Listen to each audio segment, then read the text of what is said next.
aduga hauju lediba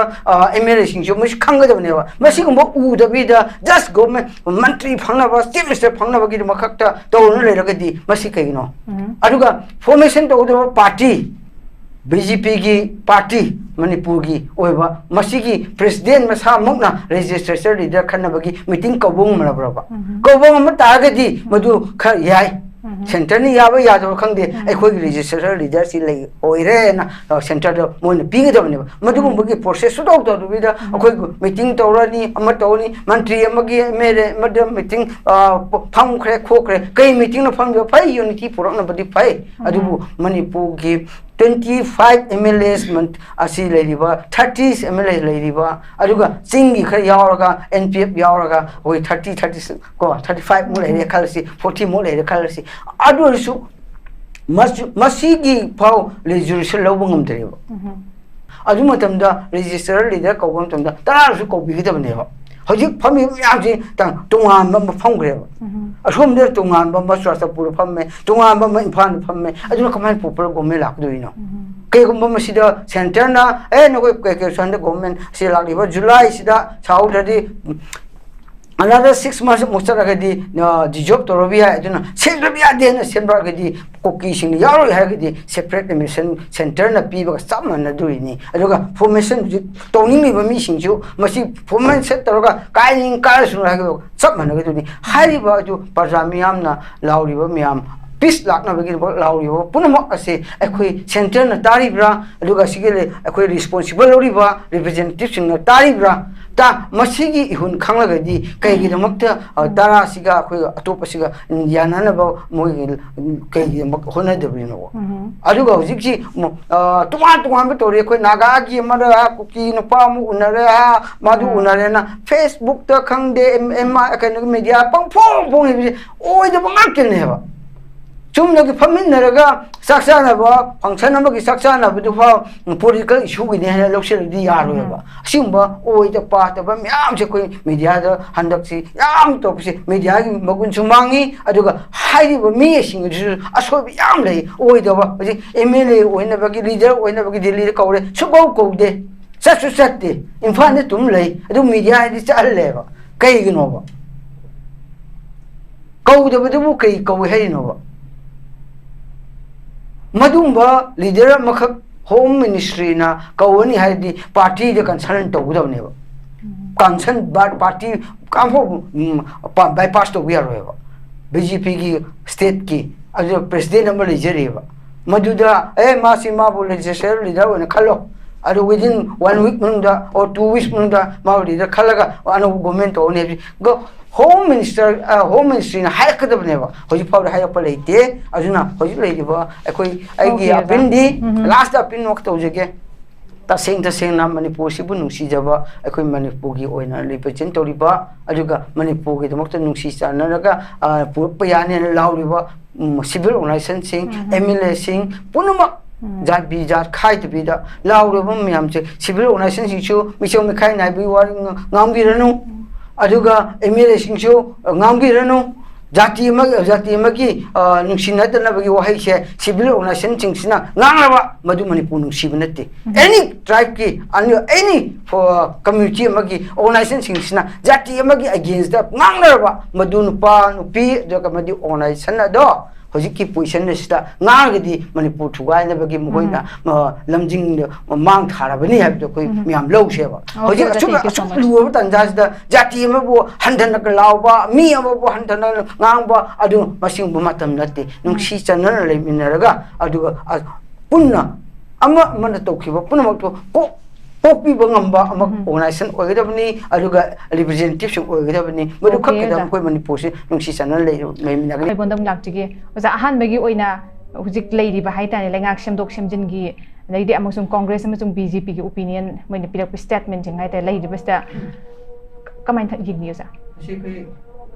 yam ya sing si ki topic ja haga hujik manipur ki da ji yam na phong sa ga लेकिन मियाम the कंगाव नरबा तंजा हैबिदो हजिक makhani Masih कईगिनो हारिबा आइदी sum party की नतबा मियाम की view अमत पीजगेबा हई तौरिबा मियाम से जिकी government से formation तौनी तौरोय द पीस पामी पामदे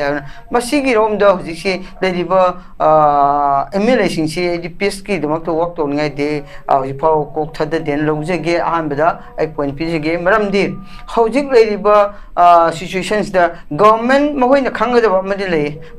एमएलए सिंह से हजिक लेरिबा पार्टी की लीडर सिंह मियाम जो हजिक लेरिबा मणिपुर द पीस फॉर्म गवर्नमेंट अनौब फॉर्मेशन तौगनी है मसीदी ओइथो ओइद्राना खल्ली मरमदी हौजिक तौरिबा मीडिया की वार तौरिबा ओइबा ओइदबा गांबा गांदबा जस्ट इम्फाल मनुंग खक्तनी आउटसाइड इम्फाल दा मसी गांगनदे अनौब गवर्नमेंट फॉर्म तौरनी है आउटसाइड इम्फाल गांगनदे अदुगा असिन चीफ मिनिस्टर ओयनी अमन सि तौरनी गांगनिबा पुनमक असे इम्फाल शहर मनुंग खक्तनी ग्रेटर इम्फाल खक्तनी आउटसाइड इम्फाल अदुगा रूरल एरिया दा फाव गांगनदे मसी कईगिनो चुमदबगी अचुम्ब ओइदबगी अचुम्ब ओइरगदी अखोय खंगनी अइना हौजिक ले तौरिबा पुनमक सिदी मयाम ममांग द तौसिनाबदुनी खानली मरमदी हौजिकी मणिपुर दा हौजिक सही अनि संसल प इशू से शोप तौद्रगा पॉपुलर गवर्नमेंट लाकनी हाबसिदी अइदी ओइथोकते न लवी मरमदी अखोय कईगिनो तमसी हौजिकी सही अनि संसल इबनो अहोबदा इशू अमदा हौरमगसु हौजिदी पॉलिटिकल इशू म लाखरे पॉलिटिकल इशू लागा बदगी ने हौजिक सही अनि सथैसे सही अनि चथरिबा इशू से कमाने तौगेबा हौजिक पॉपुलर गवर्नमेंट थंबा बसे कना थमदुइनो सेंटर न थमदुइनेबा अदुगा मरमदी सेंटर थमदुइने हाय मरमदी हौजिक लेरिबा एमएलए सिंची मागी थौना लेत्रे अमदुना सेंटर न हारपदु खक्त ngaida लेबनिना सेंटर न त हापनिंगबम तम हापकनी अदुगा पॉपुलर गवर्नमेंट हापनिंगबल हापकनी अदुबु हौजिक मक्ति सेंटर की कोकता गवर्नमेंट फॉर्मेशन न्यू गवर्नमेंट थंगनी हापसे आइदि मिनिस्टर ऑफ होम अफेयर अमसुंग ऑनरेबल प्राइम मिनिस्टर मबानी कोकता हौजिक मणिपुर पॉपुलर गवर्नमेंट थंगनी हापसे आइदि थाजदे मरमदी हौजिक फोंग फोंगना सारिबा इशू अमा कम्युनिटी अनिमर कन्फ्लिक्ट थोरिबा अरे सेपरेट एडमिनिस्ट्रेशन नीबदिगी एमएलए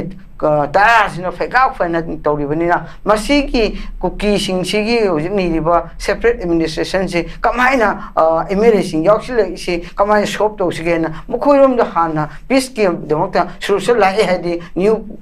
अनोबा गवर्नमेंट लाकनबगी दमकता नक्सिलकले हैबा मखक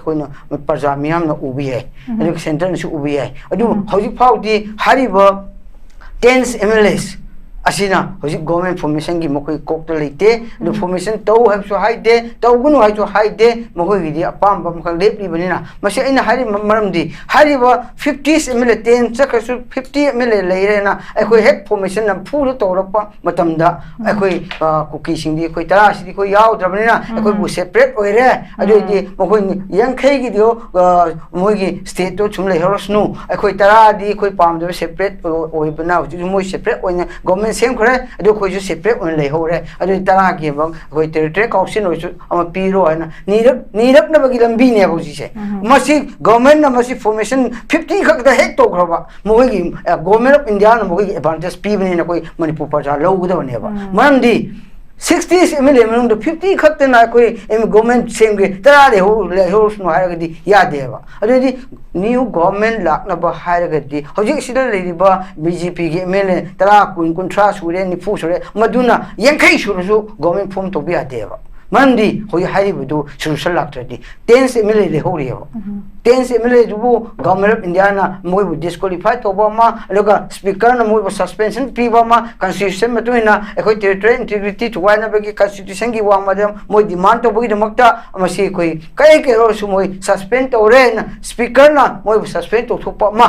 अदुगा डिस्क्वालीफाई रोम तो थोपा मा अदुदि 50 जन गवर्नमेंट फॉर्म तो बियागनी अना मखोयबु एक्शन लौद बिदा फॉर्मेशन तोगनी ना सि चोंगनि बसि ओइथो ओय तो प्रजा ममांग दा तोक्सिनबनी ना कोई लौबि है नंबर 1 असि कईगी मक हाइरिबनो बो हौजिक लेइबो फिबम मसिदा हौजिक लियंगो इम्फाल ग्रेटर इम्फाल दा हौजिक गवर्नमेंट अमा न्यू गवर्नमेंट अमा बीजेपी ना मुक लीड तोबो गवर्नमेंट अमा लेगे हारगति मणिपुर की लेरिबा बीजेपी की रजिस्ट्रेशन लीडर से हौजिक फाव खन नंगमद्रिबा खन बंगमदगा कमाइन गवर्नमेंट अनिवल लाकदुरी नो अरु पार्टी नेसु लीडर खनसे न मीटिंग कौबुसि लेत्रे registration meeting कौद्री मदि कौ लीडर म लेदा कमाइन कोई सेंटर दगो कोई होई जेने कनो के फॉर्मेशन तोरगे गवर्नमेंट नो सेम्बी रोना गवर्नमेंट हाइदुसि कमाइन हाइदुनो लीडर याव तो सेम याब्रो just ममिंग खक्की एमएलए गवर्नमेंट लेरे रखो कनान सिपसे ओइदोरी कनान मदि गवर्नमेंट कमान तोदोरी लीड तोदोरी अदुगि लीडर उसि खनबा ngамदरी लीडर फो खनबा ngамदरगा कोई न्यू गवर्नमेंट लेगनी हैबसिदि ए ओथोक्ते अजुना हौजिक अहानबा राउंड दai थमजनि मुदि असिनि हौजिक लेदिबा असिदा काई के ओरगसु कुकी ता दोगी यावदरदि गवर्नमेंट फॉर्मेशन एक तोबदा सेपरेट ओइरे हौजिकसु फिजिकली सेपरेट ओरिबिनि सेंट्रल गवर्नमेंट यांखी government formation July last week August first week सेमगे यार पीरब कुकी है गवर्नमेंट ऑफ इंडिया का कुकी यानरे अंडरस्टैंडिंग मोई सेमखबनी सेपरेट होरबनी कई टेरिटोरियल काउंसिल पीबीरो understanding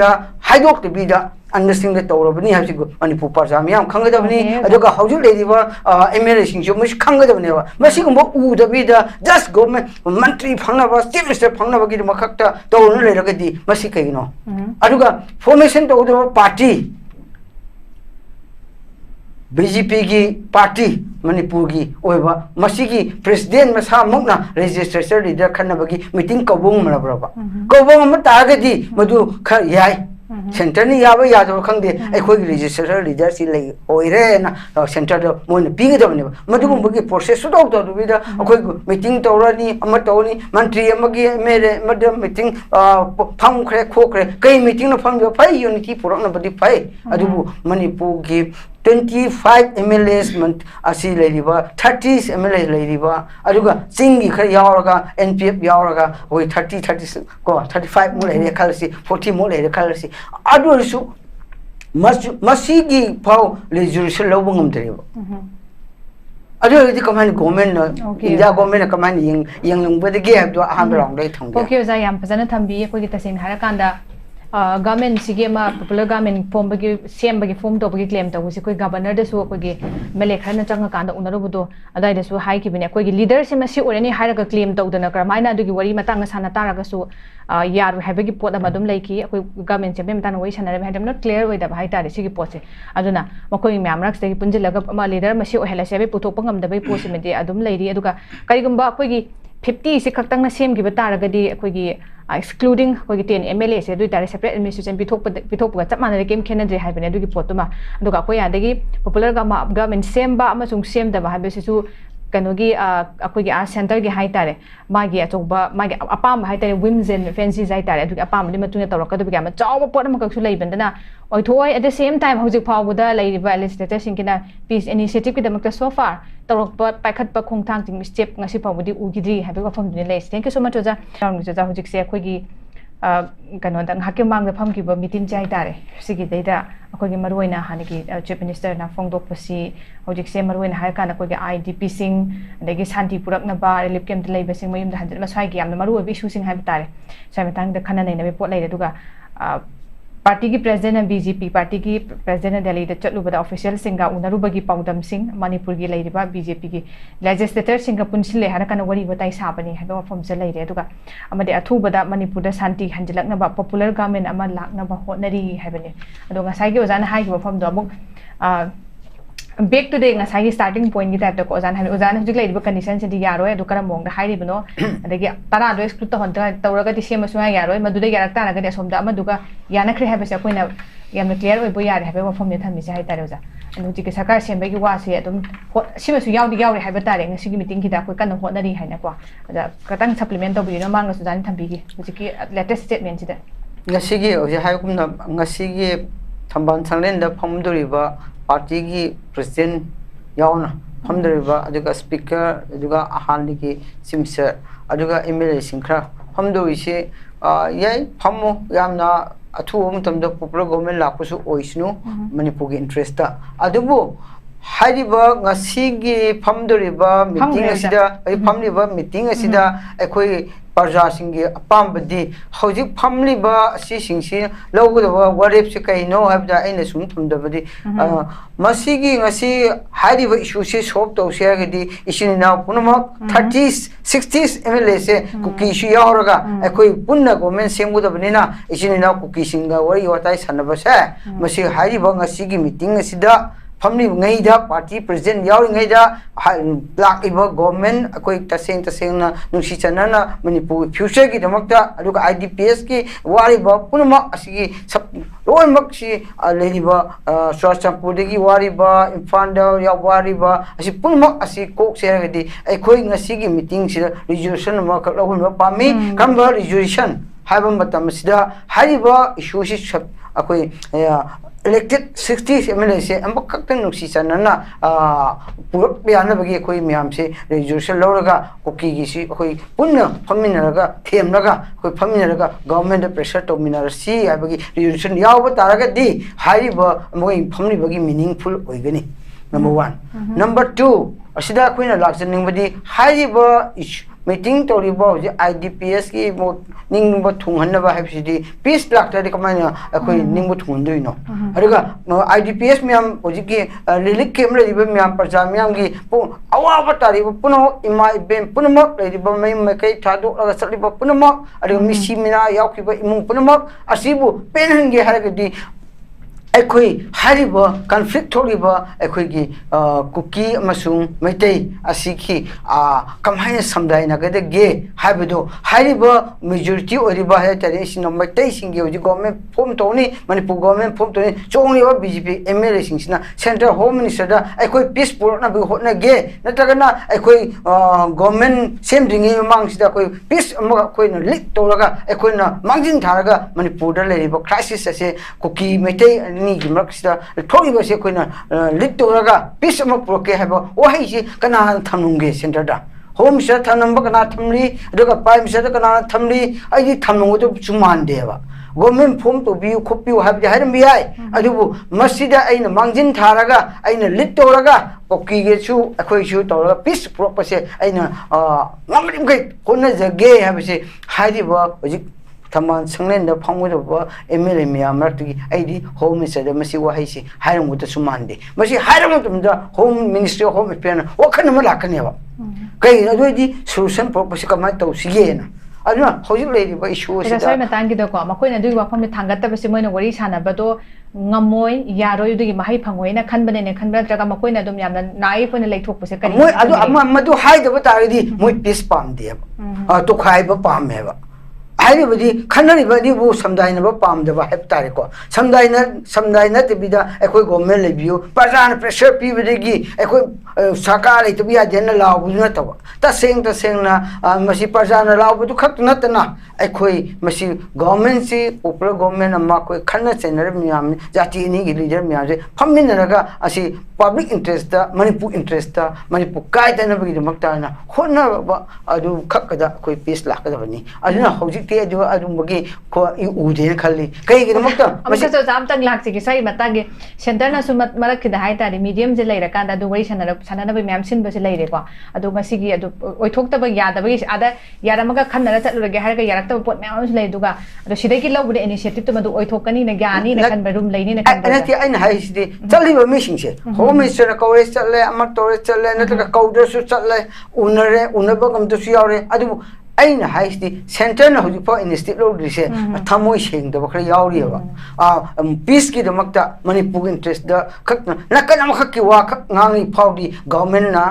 amho popular government thamoi ba nakan ani makki oina nganglakpa matamda center na tabi gine ba hoji kai gi ma aina masi hari se center na ta sen government formation hoji pamde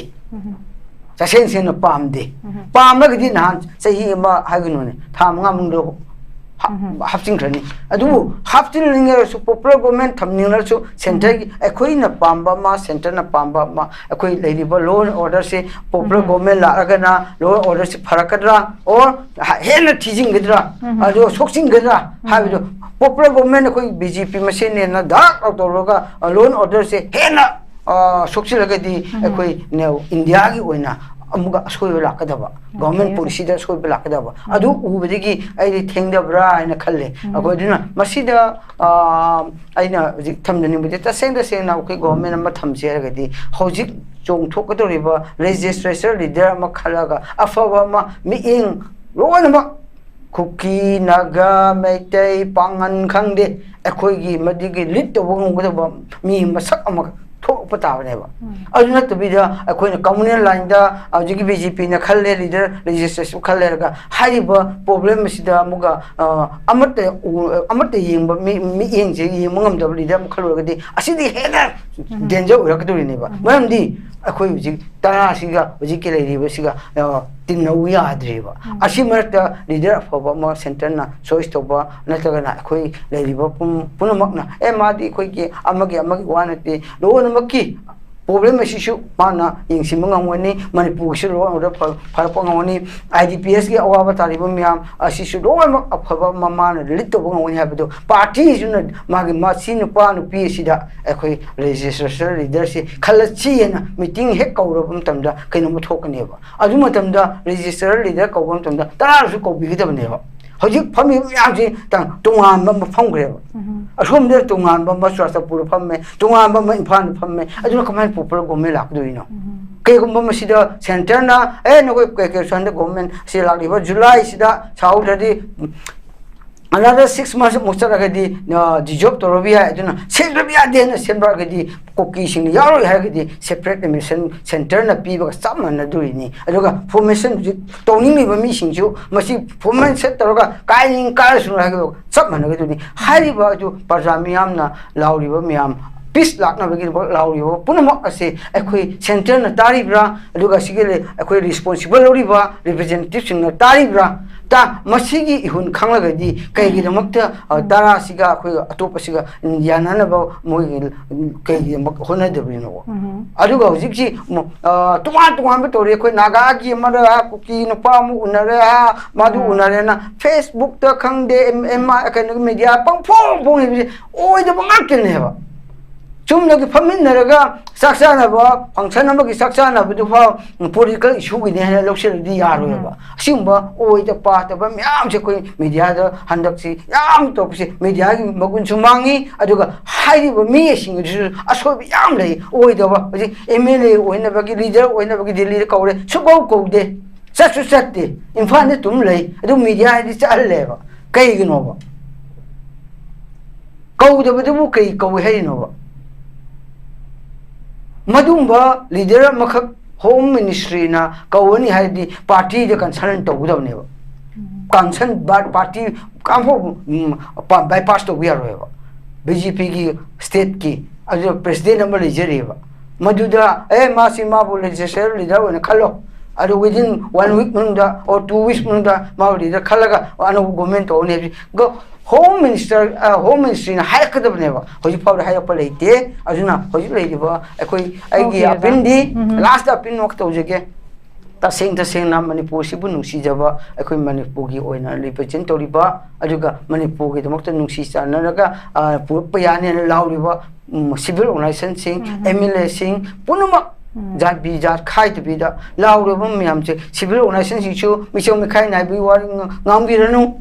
aduga MLA singsu ngamgi ranu jati magi nungsinatana bagi wahai se civil organization singsina nganglaba madu manipur nungsibnate any tribe ki any for community magi organization singsina jati magi against the nganglaba madu nupa nupi aduga madu organization ado hojiki position sida ngagadi manipur thugai na bagi moina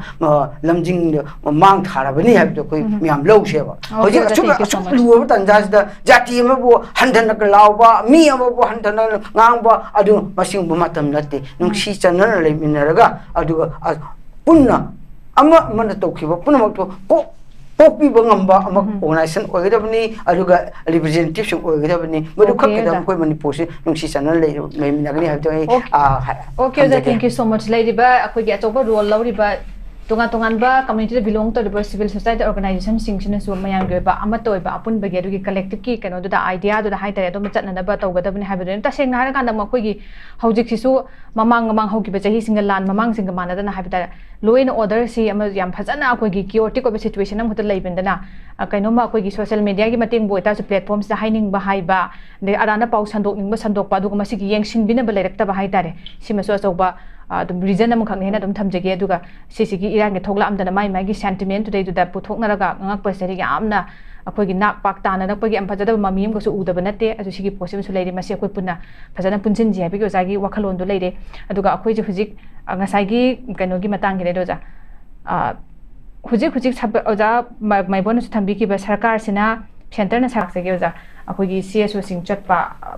ngasi imphal thadok ki bai tare delhi gi namakta ada koi gi kokomi gi site gi su hai tare thambi ba se akoina maroi na haira kanda akoi gi han na gi mamang na chat ki tham ki ba fam sing mamang na pukhat ki ba fam sing du hayeng ministry of home affairs ki official singa wari sadoi du gi matang hai ba fam se thame du ga mi fam se da cha ba wari ama logani na tago roi sinam hekta purakane hai ba du mang tingam de hai ba fam se ba thame du ga hojik si maroi hayeng pukhat ka da po sai tare han de gi dum thamba IDP singi mogi awa ba moin thenga ba kudong cha da mayam mama dagi free movement gi gi handana lei diba atubada solution ma purakna ba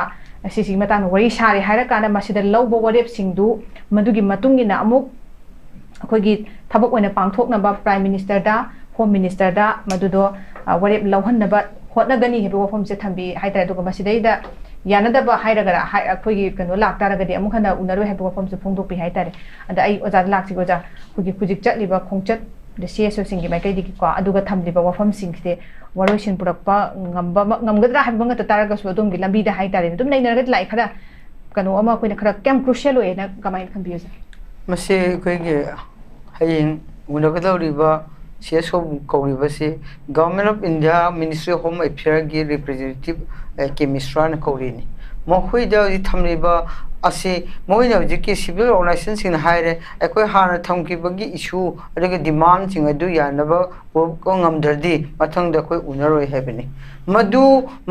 bo unaba ngamroi daba adu moina hairam badu yaba ngamoi dabagi ni hanjin kauri sepse ekoi chatliba mi sing hana khanga dabani number 1 mokoina hairam MLA manipur gi MLA sing chatlaga hairam ba CSO sing chatlaga hairam ba asi singsi nahan digi yaga di government sem khrane ba ya da bagi bo hanjin kauri me se chatliba mi sing sina hana khanga da number 1 maram di hairi ba kauri ba government India ki makhaja leiba Ministry of Home Affairs na hanjin kauri si kai gina bo chaliba mi singi civil organization sing example ma chatlasi ministry da adu haibam tamda haiba community amagi against da metain koki ge against da aduga koki ge CSO sang laga na metai ge against da aduga MLA koki ge MLA salaga manipur ge against metai ge against da MLA koi metai ge MLA sing manipur ge MLA sing chatlaga na amuga koki ge against da soina thamlaga ani makse sum thamme na idea jum logjare hoji faudi kai gi da bo ma gi interest ngang ba ni na ajuna madu ngang nari faudi solution la pangam wai ajuna hariba ichino koki sing su faraga di manipur se khoi gi demand leijaraga su manipur se ing tapna leibiya na bagi mukta center na ayaba masilak pada ekhoi su yare haba mose 190% ji thamba taraba aduga chaliba koi civil organization sing hujinga haying su na khidoi moi gi su akhoi kai su manipur se kai handana thamba aduga amaga koi gi tawriba crisis se roisin na bagi mukta we am kha puthok piraga akhoi si ing tapna leminarage amagi ama ha leba changda amaga koi ge ji NT ori bising se akhoi tawrege aduna koi ing tapna leminarage na hairam raba adu ri government na anytime the backup the solution athuni lowe ka adu hauji aina pamjabadi hauji kauriba singasi maram sida hauji ki khangdokna bineba moi mochi moi gi temporary halaba handribra aduga government thamlaga moi si muga mukna rakadra drana kuki mulauba metegi mulauba MLA singi kuki gi MLA mulauba aduga shugi muga lauba sitori punama ase ai masida akoi asida Home Ministry the Tamham Topen, I get interest Kakta, Pang Tam Tambajunity, civil organizations in Chatli Sinchu, a quick Manipu, to Gaibiaro have the higher, I do to Gaibiaro have the Ministry of Home Affairs at the government Mediagi responsible over Home Minister to Gairu high level. Okay. I do to Gairu have to I could touch this ever. To guide the music to Gairu he. I do housing lady, I see the to Gairu Haraga, a quickie. Cookie Kaktan not the video, Hujiki separate, physically separate, some dollar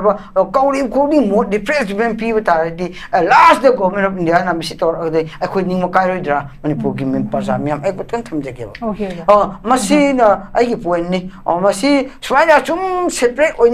some Amasu, NT or cookie, NT, Mate, and tea, so later, the amazing sense, yes, none of country, last the Manipur to guide the bidder. State within state type of territory council nama Assam the Bodo territory council Gorkha territory council small people na Manipur Singi Makai Koki Pivia the Vanilla Singi Makai Pulapte no territory council Malero Aduga Belly University Layer Manipuri to Gairu again central state or upon them I couldn't Makai other the Machi Uvatagdi, politicians is Uvatagdi, Pagamiam Uvatagdi, Kitan Kitan Hanaraga, Ama Mabu, Titin say never say, community Mabu Titin Seba, Tainarisha, Kahan be over. Halakan Kakata, Sulsalakanev, not the bidder already, how you lack, how you hide with Manipuri to Gairoi. Homes and hire.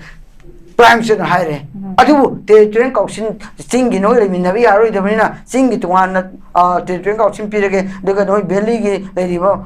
Portuguese in a sit or on Topum Tamda, Canana Kamum do give up. Okay. Canana post of Mudri give up. How you government for missing for a post of Central Walk and Nangam Draga, Doraka Canana, Manipu interest, higher gave up. To assume I did wait. I do not see Casting pay, Wa Kraka Hanaba pay, a 2 them the Manipur, England, Labor, Manipur, Masia, I wish of a pigeon. Okay, thank you once again. I could say that in Harakanda. Territorial integrity kanu kai halo ina hai taraga su akoigi center na hekta unpredictable decision am lorok matam da maduna akoigi kai dana bo hotna riba idea ko manipur je thugai na bagi macha marakta de hojik hojik phawba kanna hangala kanda hai batare ngang dana thoi birang si mak to wa thangat pangam ding adu matam do kanana kari hai do ge bokhom du lei loina na koi hojik tongan na kaura kanda unari ba maitei gi kuki gi cso sing aduga Sugina Uching Banam Siki opinion, Laura Kanda, Makusi Kari Kaliki Habagi, Madun Manga Tasing Tasing Nakogi, Kanoto Rakana solution, Purakana, Yasin never Tyson never Simbiri happened at Makusi, Kari Kaliki Habagi, Maduki Tanja, Malong, and the Vegi Poto, Adu Mikono, the Smong to the Mal, never became a Kamang, the Poet Kiva, make a Nogi so. Kari 27 gives high. I do double more Tangaliba rolls in today the Kaigumama, Kogi PDF. Tamoisin Sima Torage High Tarelo, we have Matam Laude, Adu Amusum Kore to the Kari, Canadino, the Taraga Deposi, Tolusan Purapurum, the Natab High Tare, Kangok and Abba Moisi Kari, Temperament, Natraga Kari, Mook, Mayam Sakaram, Maduki Poto Kangok, Nabagi and Toba, Mangan have often the Tambide.